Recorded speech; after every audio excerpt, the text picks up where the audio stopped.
Pai Santo, nós te agradecemos por esse dia, te agradecemos pela tua palavra que é viva e eficaz, é poderosa no nosso meio, para ministrar ao nosso coração a revelação do alto. Espírito Santo, fala conosco, abre os nossos olhos, nosso entendimento, em nome de Jesus. Irmãos, durante esses dias eu tenho ministrado uma série sobre a certeza da plena salvação em Cristo. E eu quero dar um testemunho para os irmãos. Um líder me procurou ontem, falou: pastor, lá na célula, sexta-feira, os irmãos estavam compartilhando, um casal estava compartilhando, que depois de muitos anos, na vida da igreja, eles tiveram a revelação que, de fato, eles são salvos e salvos para sempre. Eles tiveram essa segurança, por meio de revelação mesmo, eles tiveram a revelação. E eu fiquei feliz por isso, mas eu fiquei mais feliz ainda, porque no sábado, depois da célula na sexta, no sábado de manhã, esses irmãos da célula marcaram para ir para a praia para orar. Os homens, somente os homens. E eles foram então de manhãzinha, acho que antes do sol nascer, para orar. E esse irmão que tinha tido a revelação que não se perde a salvação, ele não havia sido ainda batizado em línguas. Então, lá na praia, os irmãos começaram a orar por ele. E lá ele foi cheio do Espírito Santo e recebeu o batismo de línguas. Por que eu estou contando isso? Isso é um testificar da palavra que está sendo pregada. Porque o Espírito Santo testifica a respeito daquilo que você crê. E ele testifica liberando sobre você unção e vida. Amém? Então creia, né? Tenha segurança. E no culto passado, ainda dentro desse tema, eu falei da Páscoa. Mas em qual aspecto? Da morte do Cordeiro.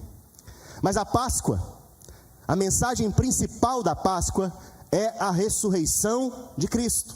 Então hoje eu quero falar dessa outra parte da Páscoa, a ressurreição de Cristo. E se você for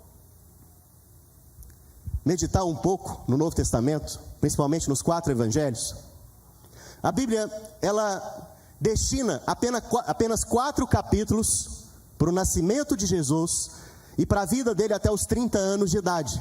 Quantos capítulos, irmãos? 4 capítulos. 4 capítulos para o nascimento e também para a vida dele até os 30 anos de idade.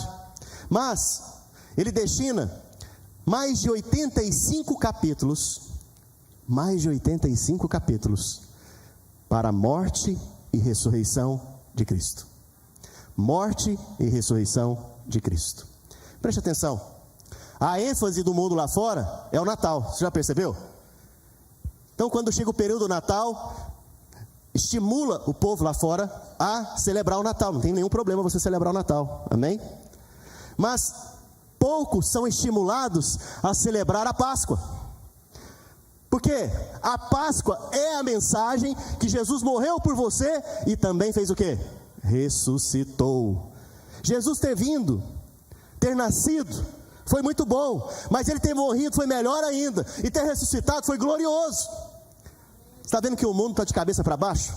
Eles celebram muito bem o Natal, mas não celebram a verdadeira mensagem do Evangelho, que é Jesus morreu pelos seus pecados e ressuscitou para declarar que você é justo. Interessante que a ressurreição de Cristo, olha o que eu vou dizer, a ressurreição de Cristo matou a morte. Você não entendeu? A ressurreição de Cristo matou a morte. A morte hoje não tem poder sobre a sua vida. Pastor, quer dizer que eu não vou morrer mais? Não, você não vai morrer mais, eternamente você não vai morrer. Seu corpo físico, pode ser que você venha morrer nele, mas o seu espírito e a sua alma estão para sempre vivos. E naquele dia que Jesus voltar, se você estiver vivo, você vai receber um corpo novo, glorificado. Mas se você estiver dormindo, a Bíblia fala que você vai ser chamado naquele dia e também vai ser ressuscitado. Você crê nisso? Percebe então que o dia que o Senhor ressuscita, no primeiro dia da semana, bem cedinho, no domingo, bem cedinho, ele ressuscitou. Naquele dia ele estava anunciando para mim e para você: onde está, ó morte, a tua vitória? Onde está, ó morte, o seu galardão? Onde está, ó morte? Naquele dia ele estava anunciando para mim e para você que ele estava matando a morte através da sua vida. Sabe, hoje então você não precisa ter medo da morte. Você vai ver que os discípulos, depois que Jesus foi assunto aos céus, eles perderam o medo da morte. O apóstolo Paulo, inclusive, ele falava da morte dele de maneira natural. Ele sabia, inclusive, o período que ele iria morrer. Você percebe que a morte, então, não tem mais poder sobre a minha vida e sobre a sua vida. Porque Satanás, ele escraviza o homem através do quê? Da morte. Quando o homem caiu, a Bíblia fala que a morte entrou no mundo. Você sabia que a mãe de todos os pecados é o medo? E o medo, no final das contas, é o medo de quê? Morrer. Quando o homem cai lá no Éden, quando Adão caiu lá no Éden, a primeira reação dele foi o medo. E o medo fez ele fugir de Deus e se esconder. Todos que estão debaixo da influência da morte estão com medo. E a próxima coisa que eles fazem é se esconder. Você já foi liberto da morte, filho. Você já foi liberto da influência da morte. A Bíblia fala lá em 1 Coríntios capítulo 15, verso 55. Olha o que diz esse texto. Onde está, ó morte? 1 Coríntios 15, 55. Onde está, ó morte, a tua vitória? Onde está, ó morte, o teu aguilhão? Aguilhão aqui é ferrão. Se você for ferroado por uma abelha, por um escorpião, isso vai gerar um veneno aí no seu corpo. E seu corpo vai tentar expulsar esse veneno. Mas o veneno do pecado é a morte. Porque a consequência do pecado é o quê? A morte. Qual que é o salário do pecado? Quantos aqui trabalham? O que você espera no final? Salário. Salário. Certamente então, se você trabalha para o pecado, você vai receber o salário. Qual que é o salário? Morte. E a morte aqui não é só a morte física, é a morte eterna. Entende? Jesus então, ele veio te resgatar do quê? Do poder da morte. Do poder da morte. O poder da morte era o quê? Te separar de Deus. Jesus, o que ele fez? Ele te reconciliou com o Pai. Através do seu sangue. Ele tirou a separação. Não existe mais separação entre você e o Pai. Tanto não existe que a Bíblia fala que nós somos um com o Pai hoje. Ele removeu o veneno do pecado. Ele sarou o aguilhão que tinha te ferroado. E hoje você pode andar em novidade de vida, através da vida ressurreta de Cristo. E olha o que diz mais o texto. O aguilhão da morte é o pecado, e a força do pecado é o quê? É o quê? Ué, a lei? Mas a lei não são os mandamentos? E como que os mandamentos da Bíblia, que são bons, santos, podem fazer com que eu peque? Porque a Bíblia está dizendo que a força do pecado é o que, irmãos? A lei. A lei é o princípio do merecimento, da justiça própria. Toda vez que você quer comprar a bênção de Deus, quer fazer algo para ser aceito diante de Deus, quer fazer algo para ser aprovado diante de Deus, você está debaixo do merecimento da lei. Sabe o que vai acontecer? Você vai cair, você vai pecar. Porque a força do pecado é esse princípio. Deus deu a lei para mostrar para o homem que ele é incapaz de cumprir os altíssimos padrões que ele tem. O homem é incapaz de cumprir. A lei foi dada para ser quebrada. Vocês estão aqui, gente? A lei não foi dada para você cumprir, porque homem algum consegue cumprir a lei, porque se conseguisse cumprir a lei, não precisava do Salvador. Quantos aqui precisam do Salvador? Todos nós, filho, porque a Bíblia fala que todos pecaram, todos são quantos? Todos pecaram, e todos então carecem, são carentes da glória, da imagem de Deus. Entende? Então a lei foi dada para ser quebrada. Se você vive pela lei, você vai viver então no pecado. Parece uma contradição o que eu estou dizendo, mas não é. Medite no texto. Sabe, a Bíblia fala lá em João 3,14, 1 João 3,14, que nós sabemos que já passamos da morte para a vida. Quantos aqui passaram da morte para a vida? Porque amamos os irmãos. Aquele que não ama, permanece ainda na onde? Qual que é a certeza que você passou da morte para a vida? Que você ama o seu irmão. Essa é a certeza. Percebe que a morte, então, lá na cruz do Calvário, ela foi condenada. Mas na ressurreição de Cristo, ela foi resolvida. O texto anterior que nós lemos, a Bíblia fala que a morte foi tragada. E a pergunta é hoje, a pergunta é a mesma hoje: onde está, ó morte, a sua vitória? Você pode dizer isso nessa manhã? Onde está, ó morte, a sua vitória? Sabe, a morte hoje não tem vitória sobre as nossas vidas. Você não precisa mais andar debaixo da influência da morte.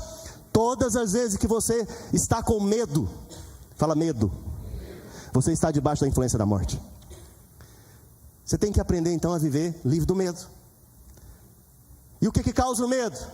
A culpa, a condenação. Jesus, a Bíblia diz que Ele te resgatou desse império das trevas e te trouxe para o reino do Filho do seu amor. Como que Ele te resgatou? Removendo de você o pecado, removendo de você a culpa, removendo de você a condenação. Por isso a Bíblia também diz que não há mais condenação para quem?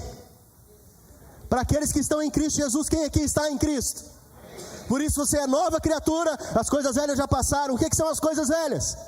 O juízo, a condenação, o pecado ficou para trás.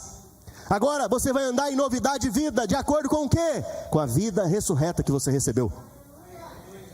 Sabe, em Cristo nós morremos na cruz do Calvário, mas em Cristo nós ressuscitamos ao terceiro dia. Pastor, mas eu ainda não ressuscitei, por que você está falando que a gente ressuscitou? Eu pergunto para você, quando Jesus ressuscitou a Lázaro, Ele disse algo: eu sou a ressurreição e a vida. Ele já tinha ressuscitado? Mas ele já era? Era ou não, irmãos? Eu pergunto para você, você já ressuscitou? Não, mas você já é a ressurreição e vida? Sim, porque tal qual Ele é, nós somos este mundo. Tal qual Ele foi? Não, tal qual Ele é hoje, assim nós somos hoje também, nele. Percebe? Sabe, em João capítulo 20, eu quero meditar com você então, nesse dia da ressurreição, o que aconteceu? Porque o que aconteceu nesse dia da ressurreição é o benefício que Jesus trouxe para mim e para você. Em João 20, verso 1, a Bíblia diz, no primeiro dia da semana, qual que é o primeiro dia da semana, irmãos? Hoje, domingo, aleluia. Não é maravilhoso que Jesus ressuscitou no primeiro dia? No domingo. Se você for ver depois, ele aparece para os discípulos sempre aos domingos. Por que se reúne domingo? Por causa disso. Por causa disso, que nossos cultos, celebrações, são aos domingos. Nós não reunimos no sábado, nós reunimos no domingo. Porque domingo é o primeiro dia da semana. Sábado é o dia que a obra foi concluída, foi consumada. Nós levantamos hoje do descanso, porque a obra já se encerrou. Preste atenção. Olha o que aconteceu nesse dia. No primeiro dia da semana, Maria Madalena, essa Maria Madalena aqui, é aquela mulher que Jesus expulsou dela 7 demônios. Ela era uma pecadora, grande pecadora, e ela tinha 7 demônios nela. A Bíblia fala que ela foi ao sepulcro de madrugada. De madrugada, irmãos, é quando o dia está amanhecendo ali. Essa madrugada aqui está começando a raiar os primeiros raios do sol. E ela foi, sendo ainda escuro, e viu que a pedra estava o quê? Removida. Ela tinha sido tirada. Sabe, a primeira pergunta aqui então é a seguinte: quando Jesus ele ressuscita, o corpo dele é glorificado. O corpo dele não é preso ao tempo e ao espaço. Ele atravessa a parede, ele está aqui e aparece lá. De repente, você gosta de X-Men, né? Quem gosta de X-Men aqui? Avengers. Pois é, Jesus é muito superior a isso. E o corpo que Ele está preparando para mim e para você é muito superior a isso. É isso que você não sabe, mas eu preciso te dizer. Você não sabe a casa que Ele está preparando para mim e para você. E a casa é o corpo. Preste atenção. Se o corpo de Jesus atravessa a parede, por que removeu a pedra? Não era melhor ele só ter atravessado? Por que removeu a pedra? Se o corpo de Jesus pode estar aqui, e daqui a pouco ele pode ser trasladado para lá, por que precisou remover a pedra? Precisou remover a pedra para que eu e você soubéssemos da mensagem. A coisa mais importante é que você saiba, e saber aqui é por revelação. A coisa mais importante que Jesus tem para você hoje é revelação. A oração do apóstolo Paulo, diariamente pelas igrejas, era por revelação, iluminando os olhos do vosso coração, que seus olhos sejam abertos, que seu coração seja aberto, que você veja o Senhor, veja Cristo, veja Ele revelado. Então, a pedra foi removida para que você pudesse ver, e eu pudéssemos ver. A Bíblia fala então, no próximo verso: então correu e foi ter com Simão Pedro e com o outro discípulo a quem Jesus, o quê? Amava. Então preste atenção na cena. Maria foi lá para o sepulcro, chegou lá, a pedra tinha sido removida, ela olhou lá dentro, não viu nada, saiu correndo, foi até os discípulos informar o quê? Tiraram do sepulcro o Senhor, e não sabemos onde o puseram. Preste atenção, ela foi lá contar, e ela contou para os discípulos de Jesus. Quem está escrevendo isso aqui? João, o discípulo a quem Jesus o quê? Ele estava escrevendo a respeito de quem? De si mesmo. Quer dizer que Jesus amava ele mais do que os outros? Não. Se você for ver no original esse verbo, ele diz o seguinte: o discípulo a quem Jesus continuamente continuava amando. Em outras palavras é isso. Sabe o que ele está mostrando para nós aqui? Está mostrando que eu e você precisamos ter a consciência contínua que somos amados pelo Senhor. A Bíblia fala então que depois que Maria chegou lá e contou essa história, os dois discípulos, Pedro e João, saíram correndo. Olha o que diz o texto, verso 7. Versos 7 e 8. E o lenço que estivera sobre a cabeça de Jesus, e que não estava com os lençóis, mas deixando num lugar à parte, próximo, verso 8. Então entrou também o outro discípulo, que chegara primeiro ao sepulcro, e viu e creu. Quem chegou primeiro, depois que eles saíram correndo, foi João. Mas João, quando ele chegou na porta do sepulcro, ele deixou Pedro, que estava vindo atrás, entrar primeiro. Preste atenção, irmãos, aqui é uma revelação para você. Todas as vezes que você sabe que você é amado, você vai chegar primeiro. Nós estamos no ano da aceleração. Sabe, a palavra profética para nós como igreja é que vão acelerar coisas nas nossas vidas. Essa semana 2 pessoas me procuraram, 2 famílias diferentes me procuraram. Falaram: pastor, nosso green card foi aprovado. Sabe, eu fiquei muito feliz porque eu vi a aceleração mesmo de Deus ali na vida deles. Então, você percebe que todas as vezes que você tem a consciência que você é amado por Deus, é amado pelo Senhor, você pode ter a certeza que coisas vão acelerar na sua vida. João chegou primeiro. Por que Pedro não chegou primeiro? Ah, porque talvez Pedro era mais velho, tinha dificuldade de correr. Engano. Não por isso. Porque Pedro, se você não lembra, ele havia negado Jesus quantas vezes? Qual é a consciência que Pedro está tendo agora? De medo e condenação. Todas as vezes que você está debaixo do medo e da condenação, coisas vão atrasar na sua vida. Mas todas as vezes que você está debaixo do amor de Deus, meditando nesse amor, se alimentando desse amor, você vai ser fortalecido para chegar primeiro. Sabe, essa é a grande diferença dos dois aqui. E eu vou te provar mais tarde por quê. Interessante que a acusação dos judeus na época foi que os discípulos roubaram o corpo de Jesus. A acusação que poderia acontecer ali é que alguém roubou o corpo de Jesus. Mas quando eles chegaram lá, o que eles viram? Se você for ver no texto, lá fala que eles viram o lençol e o lenço, lençóis e lenço, Mas existe outra versão que fala das roupas de Jesus, todos dobrados. Se eu sou um ladrão e vou roubar o corpo, eu vou me preocupar em dobrar as coisas para levar o corpo? Eu vou deixar a roupa, e a roupa de Jesus era cara, vou deixar a roupa de Jesus ali?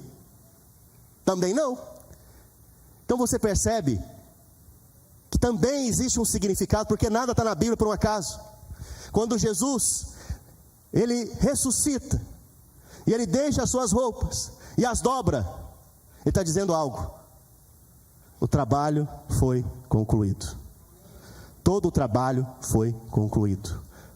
A Bíblia fala que mais tarde, então, os discípulos saem e Maria volta para a porta do túmulo. E copiosamente ela está chorando na porta do túmulo. Ela olha para dentro do túmulo, ela vê 2 anjos, uma sentada à direita e o outro à esquerda desse local onde Jesus foi colocado.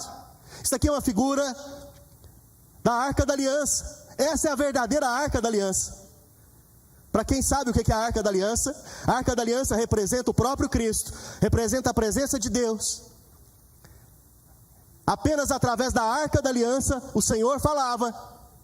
Uma vez por ano, diante da arca e em cima da arca, o sangue do sacrifício era aplicado, apontando para a obra de Jesus. Mas esses anjos que estavam aqui, os querubins que estavam em cima da arca, eles eram guardiões da santidade e da justiça de Deus. Se alguém chegasse diante da arca, sem ser qualificado para isso, morreria. Aqueles anjos, então, ou querubins, estavam ali para guardar a santidade de Deus. Mas agora eles estão o quê? Sentados. Quem está sentado está fazendo o quê? Lá no Éden, irmãos, nós vemos que quando Adão e Eva caíram, eles foram expulsos do jardim. E a Bíblia fala que o Senhor colocou na porta do Éden 2 anjos guardando o jardim. Aqueles anjos, na verdade, eram os querubins, que estão agora diante da arca, representados na arca. Mas agora, na realidade em Cristo, no dia da ressurreição, eles não estão mais em pé, porque eles não estão mais guardando a santidade, nem a justiça de Deus. Por quê? Porque a justiça já foi feita. Agora eles estão descansando. Descansando no quê? Na obra consumada de Jesus. Percebe? Agora eu te pergunto, imagina a cena, Maria olha para dentro e ela vê 2 anjos. Se é você, quando vê esses 2 anjos, o que você faz? Corre? Não, para eles ou, ou deles? Os 2 anjos estão lá sentados. Você está olhando e vendo lá dentro do túmulo os 2 anjos, o que você vai fazer? Cadê meu celular? Está ali, aqui. Com certeza você vai abrir seu Instagram agora. Você vai apontar e vai falar: olha só, gente, olha aqui. Você vai fazer uma live. 2 anjos, o que é isso? Vamos tirar uma selfie, vem cá, chega aqui. Com certeza você vai fazer isso. Com certeza. Se fosse dos dias de hoje, você ia gravar isso. Porque é algo muito maluco que está acontecendo. É algo muito sobrenatural. Com certeza você ia fazer isso. Mas sabe o que é mais interessante? Maria não se importou com aquilo. O anjo lá de dentro perguntou para ela: mulher, a quem procuras? Ela responde: o meu Senhor, onde o puseram? E de repente a Bíblia fala que nas costas dela, atrás dela, o Senhor Jesus aparece, mas ela não o reconhece. Ela fala: mulher, o que foi? Por que choras? Preste atenção, isso aqui também é uma pregação para nós. Maria, ela não tinha doutrina completa, porque ela não cria corretamente. Mas o coração dela era para Jesus. Os olhos dela era para Jesus. O foco do coração dela era para Jesus. Mesmo diante de anjos, mesmo diante de uma situação sobrenatural daquela, não a despertou mais do que a necessidade de Cristo. Sabe, isso ensina para nós algo. Mais vale um coração apaixonado do que um coração cheio de doutrina correta, mas frio. Você precisa ser apaixonado pelo seu Senhor. Você precisa ter olhos só para Jesus. Mesmo que apareça anjo aqui, o seu foco é Jesus. Mesmo que apareça alguém extraordinário demais aqui, o seu foco é só Jesus. Porque nada é comparado com Jesus, irmãos. Maria percebeu isso. Ela não havia entendido sobre a ressurreição. Ela nem cria direito, mas Jesus foi parado para atendê-la. Olha o que a Bíblia diz, a Bíblia fala: mulher, por que você está me detendo? Eu ainda não subi para o meu Pai. Só que Jesus fala Maria. Quando ele fala Maria, a Bíblia fala que ela reconheceu que era o Senhor. Sabe, Jesus, ele conhece cada uma das suas ovelhas pelo nome. O Senhor conhece você individualmente. É impressionante isso, né? Ele conhece você pessoalmente. Interessante aqui, que neste momento, essa mulher está chorando. Agora eu pergunto para você, se você é Jesus, você morreu, e ao terceiro dia você ressuscitou, qual que é o seu primeiro ato? Qual que é a sua primeira atitude? Qual é o seu primeiro ato a ser proclamado para fora? Provavelmente você ia aparecer lá no meio de Jerusalém gritando: ih, vocês não me pegam, vocês não me pegam. Por quê? Para mostrar que ninguém tem poder sobre a sua vida. Mas qual foi o primeiro ato de Jesus? O primeiro ato de Jesus foi consolar uma mulher que nem uma fé correta tinha, estava chorando, enxugar as lágrimas dela. Depois disso, fortalecer a fé dela e enviar para os discípulos com uma mensagem da ressurreição. Aquilo ali é um sinal profético do que Jesus faz hoje. Muitas vezes você chega na vida da igreja, você nem tem a fé correta ainda, mas Deus está trabalhando no seu coração, e Ele está também cuidando de você, enxugando as suas lágrimas, sabe? Ele está cuidando da sua vida, cuidando de cada detalhe. Você pode até nem perceber, você pode nem ver, mas Ele está cuidando de você, Ele está te fortalecendo, Ele está cuidando de cada necessidade. Mas daqui a pouco Ele vai te enviar para pregar a mensagem da ressurreição aos seus irmãos. A Bíblia fala que ela olhou para Jesus e ela pensava que era o jardineiro. Adão, irmãos, foi o primeiro jardineiro. Agora o último Adão, que é Jesus, está ali também naquele jardim, aonde havia um sepulcro. No dia que o homem caiu ele e a mulher. Mas no dia que o homem foi restaurado, estava o homem Jesus, que é 100% homem e 100% Deus, num jardim com a mulher que aponta para nós. Aquela mulher é um símbolo da igreja. Vocês estão comigo, gente? Continuando, no verso 19.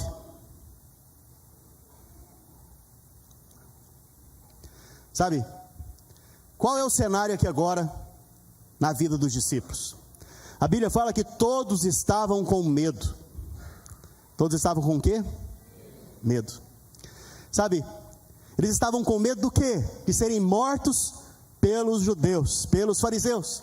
Então, eles estavam escondidos, porque o medo te faz fazer o quê? Esconder. Lembra de Adão? Ele ficou com medo e escondeu.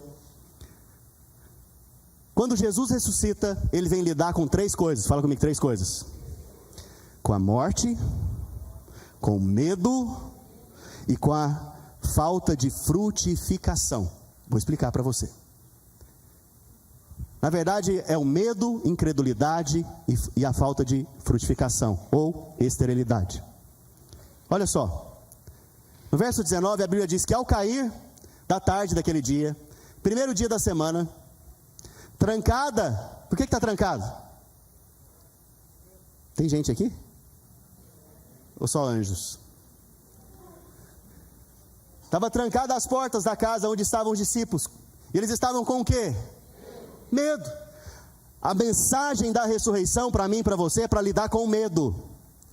Deus quer remover o medo de você e de mim. Deus quer remover de você o medo, porque o medo, a consequência dele na sua vida é incredulidade.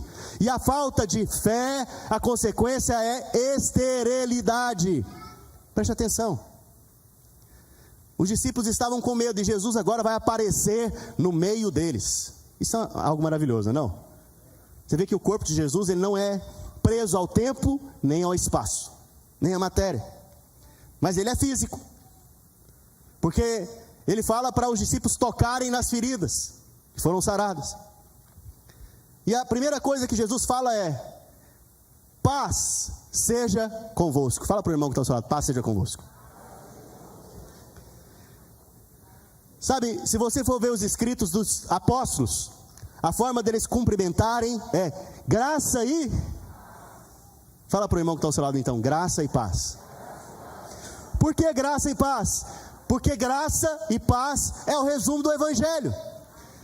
Você foi salvo pela graça e o resultado sempre é paz. Mas por que Jesus não falou graça e paz? Só falou paz? Nenhum detalhe na Bíblia está ali por acaso, irmãos. Porque graça é uma pessoa. A graça estava diante deles e a graça estava liberando paz sobre eles. Por isso, essa é a maneira de Jesus entrar. A Bíblia fala que ele se colocou no meio. Fala comigo: no meio. Sabe, quando nós nos reunimos, o Senhor está no nosso meio. Ao reunirmos aos domingos, o Senhor está no nosso meio. E Ele está liberando sobre o seu coração e o meu coração paz. Paz, que é resultado da graça dEle operando na sua vida agora. Essa é a maneira que Ele ministra para nós. E Ele está ministrando isso agora, para você e para mim. Interessante então, que no verso 24 diz, verso 24: ora, Tomé, um dos 12, chamado Dídimo, não estavam com eles naquela reunião. Esse é o problema de quem falta o culto. É sério, não estou brincando. Isso é um problema sério. Olha, você percebe que Jesus ele aparece para os discípulos só aos domingos. Por que ele não apareceu segunda, terça, quarta, quinta, sexta, sábado? Só aos domingos. Porque ele estava querendo mostrar para mim e para você que esse é um dia reservado.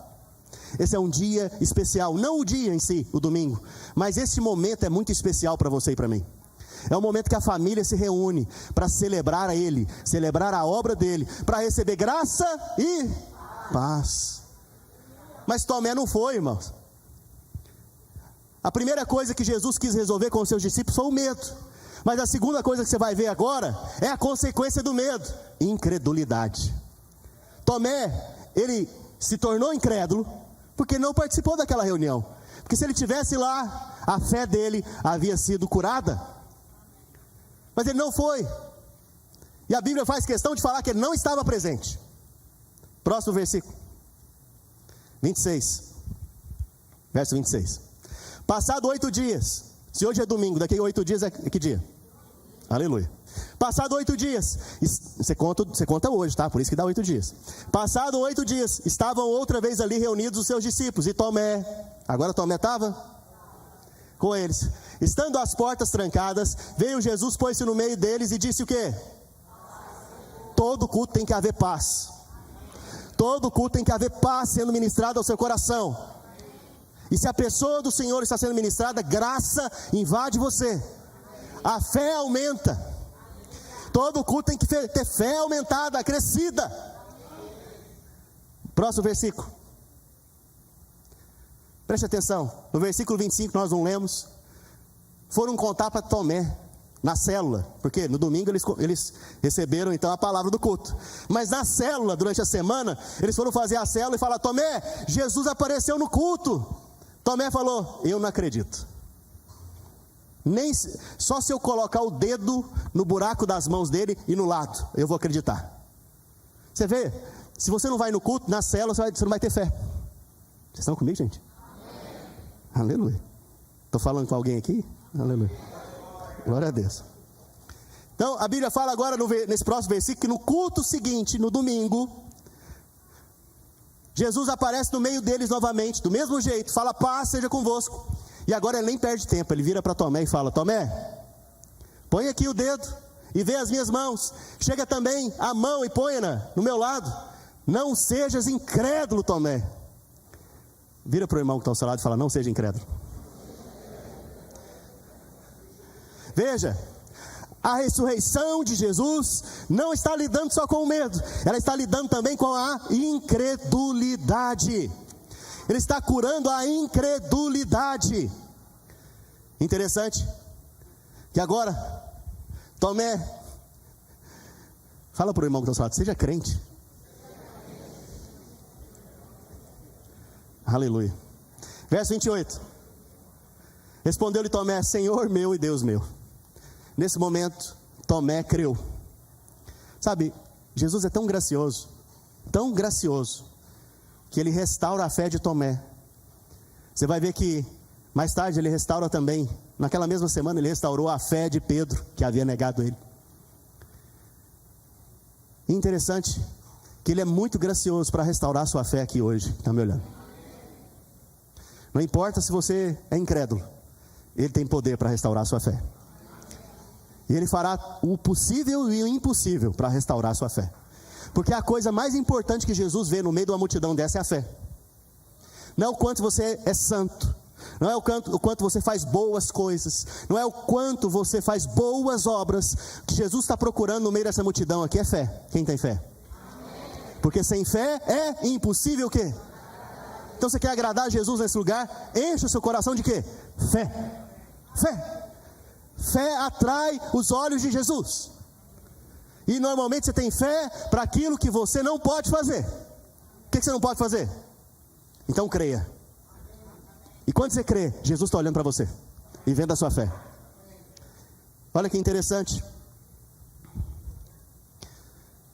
A Bíblia fala a respeito de Pedro. Pedro negou Jesus 3 vezes. Pedro estava com a consciência de condenação. Tanto é que ele não conseguiu chegar primeiro, lá dentro, lá no túmulo de Jesus. Porque ele estava em dúvida se Jesus ia aceitar ele ou não. Alguém aqui já ficou em dúvida se Jesus te aceita ou não? Ninguém, né? Aleluia. Esse povo aqui crê. Eu já, irmãos, várias vezes, tá? Depois de ter nascido de novo, eu já tive dúvida várias vezes se Deus ainda me aceitava. Pedro estava dessa maneira. E quando você está assim, você não tem segurança, você está com medo, isso produz incredulidade em você.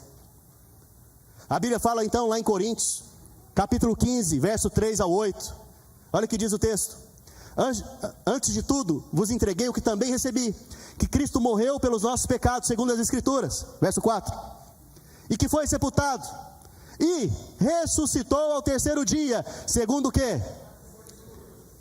Isso já estava predito nas Escrituras. Próximo.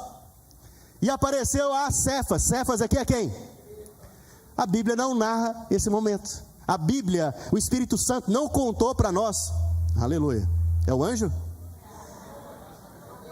É a trombeta? Chegou a hora, pastor Marcos, vamos embora? Vamos embora? Chegou a hora, irmãos. Aleluia. Ele virá num piscar de olhar. Aleluia. Aumenta o meu microfone um pouco. Preste atenção. E apareceu também para Cefas. Cefas aqui é Pedro. A Bíblia não narra o momento em que Jesus apareceu para Pedro. Não mostra para nós. Porque Pedro nesse momento estava sendo restaurado na sua fé, restaurado na sua posição diante do Senhor. Pedro agora está tendo uma restauração pessoal.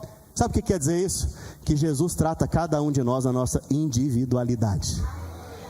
Ele não fica te expondo por aí. Graças a Deus. Não, ele te trata individualmente. E ele te guarda, e ele te restaura dessa posição caída, de medo, de incredulidade, por causa da consciência de condenação, porque negou. Agora, olha que interessante, a Bíblia continua dizendo que ele apareceu para Cefas, depois os 12, e depois foi visto por mais de quantos homens? Irmãos, 500 irmãos. Preste atenção. Se uma pessoa tivesse visto Jesus depois da ressurreição, alguém poderia dizer o quê? Está alucinado, está tendo fantasia. Agora 500 ao mesmo tempo, aí é loucura, não é não?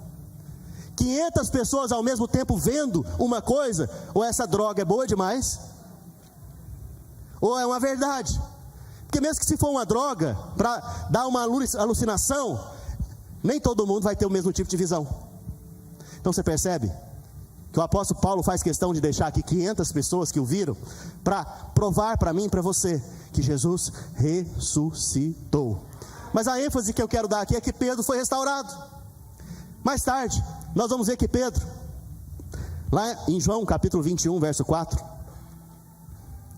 Pedro agora vai ser redimido da esterilidade. Quantos querem ser redimidos da esterilidade?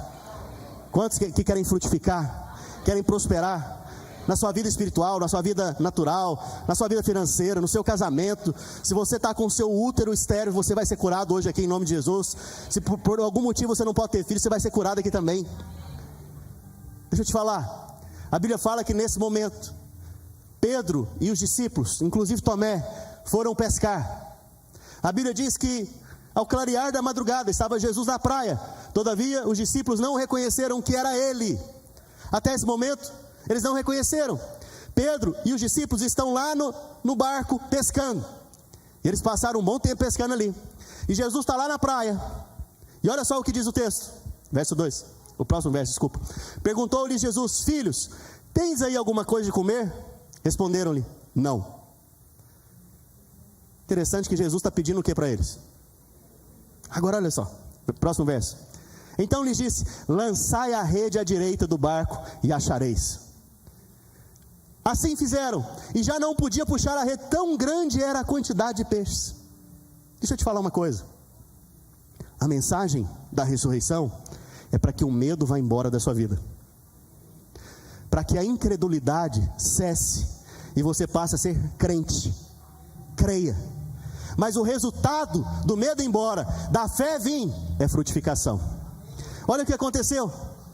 Você vê agora que eles fizeram uma pescaria extraordinária, a ponto da rede ficar tão pesada que eles não conseguiam puxar direito.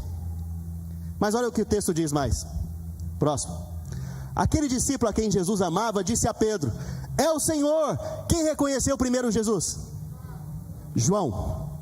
Porque quando você sabe que você é amado, você reconhece o Senhor primeiro. Mas olha o que diz, olha o que Pedro fez. Simão Pedro, ouvindo que era o Senhor, cingiu-se com a sua veste, porque se havia despido, e lançou-se ao mar.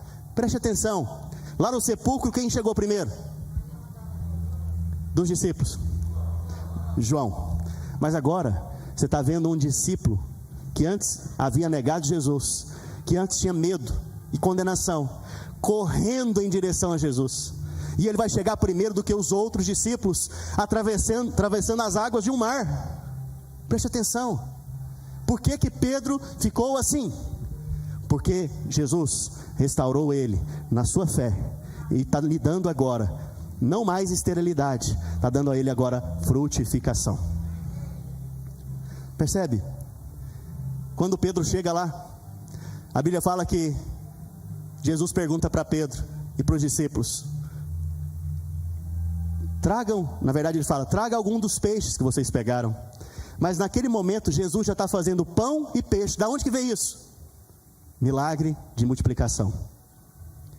Sem ter pão e peixe, Jesus já estava fazendo pão e peixe para os discípulos. Estava fazendo um McFish.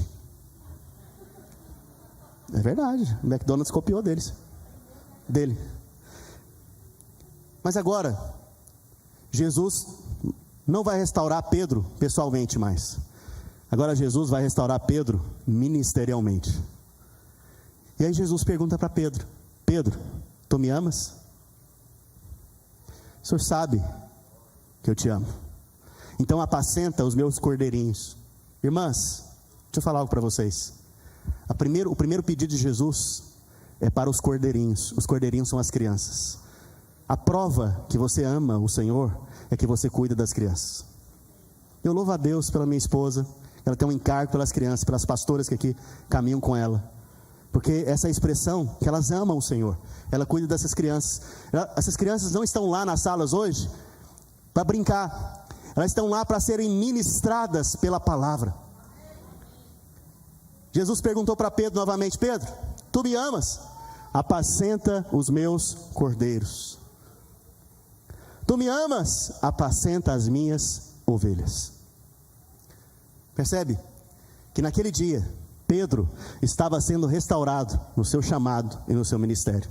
Antes, ele foi restaurado individualmente. O Espírito Santo não nos conta o que aconteceu naquele dia. Mas agora, o Espírito Santo deixa claro. Porque depois que você é restaurado pessoalmente, Deus te chama para uma grande obra de edificação, para cuidar das ovelhas dele. Vamos ficar de pé? Aleluia.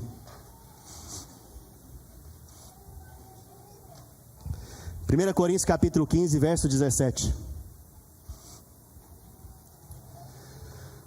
Sabe, somente a mensagem da morte de Jesus, ela não é a mensagem completa. A mensagem completa é que Jesus morreu e ressuscitou. 1 Coríntios diz o seguinte: e se Cristo não ressuscitou, a vossa fé é vã, e ainda permaneceis nos pecados. Por que Paulo escreveu isso? Olha aqui para mim. Vamos supor que eu tenho uma dívida muito grande com a justiça, e tem duas maneiras de eu pagar essa dívida: ou eu indo preso, ou alguém indo preso por mim. Eu escolhi então o pastor Jefferson, cadê ele? Está ali, para ir preso no meu lugar. E ele concordou porque ele me ama. Ele falou: olha pastor, eu vou ficar preso lá 1 ano no seu lugar para pagar essa dívida. Então ele fica 1 ano para pagar o quê? A dívida. E aí um dia eu estou andando na rua, depois de 1 ano eu vejo na rua. Quando eu vejo, qual que é a certeza que eu tenho? Que a dívida foi o quê? Paga. Preste atenção, vamos conectar os pontos agora. Jesus, ele foi pagar a dívida para nós naquela cruz do Calvário, e a consequência do pecado é a morte. Como que eu sei então que a dívida foi paga? Quando eu sei que Jesus ressuscitou. Por isso, a ressurreição de Cristo é para dizer que eu e você fomos feitos justos. Não há mais condenação ou culpa, porque a dívida foi paga. Ele ressuscitou? Então você é justo. Justo pela fé, pela obra consumada de Jesus. Estenda suas mãos. Será que a gente consegue cantar aquela música Porque Ele Vive? Aleluia.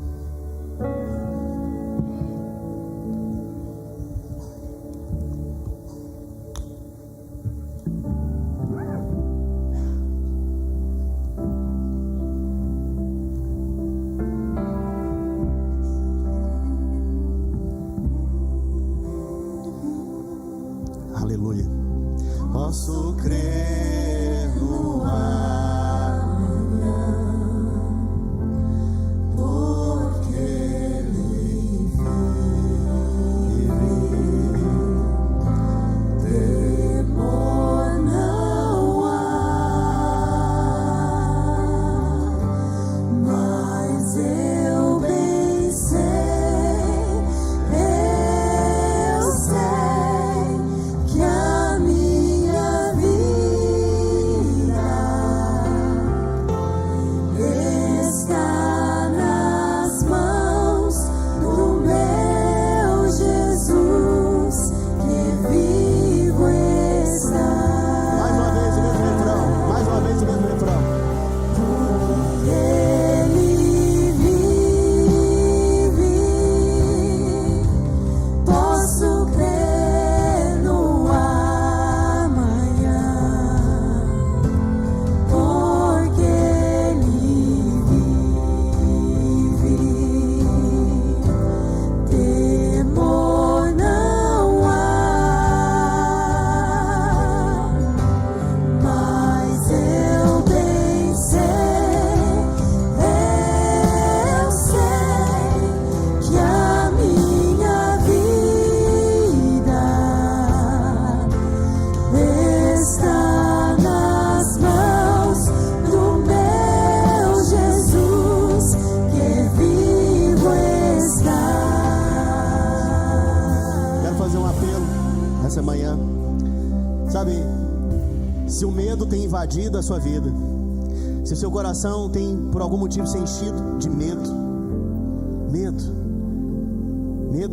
de coisas não darem certo, sabe, essa maneira que o diabo escraviza as pessoas através do medo. Mas Jesus, o Filho, veio para nos libertar, e se o Filho nos libertar, verdadeiramente nós somos livres. Então não fique com vergonha agora, corre aqui na frente, nós queremos orar por você. Você que está debaixo de condenação, de medo, de incredulidade, você já nem crê mais que algo pode ser feito, acontecer.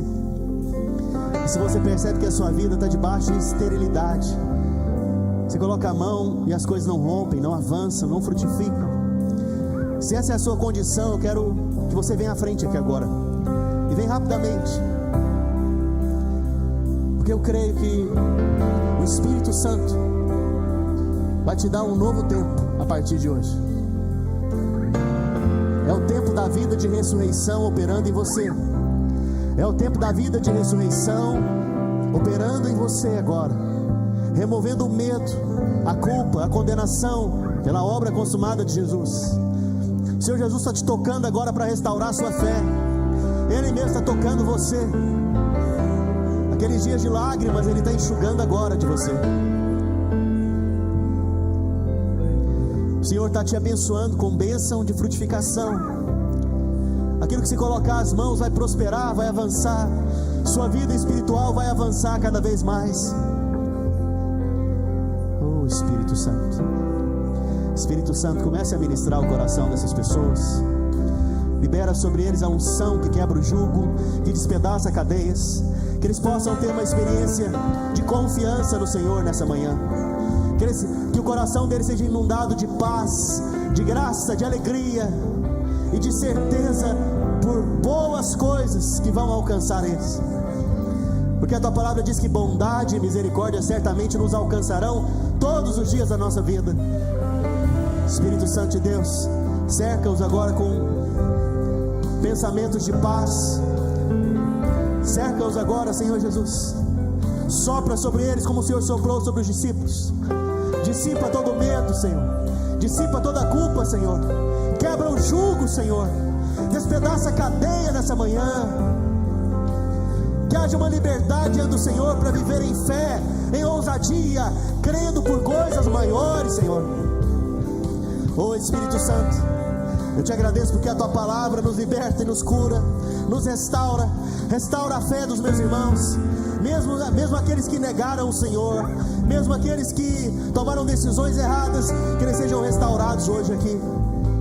Espírito Santo, fortalece a fé dos meus irmãos,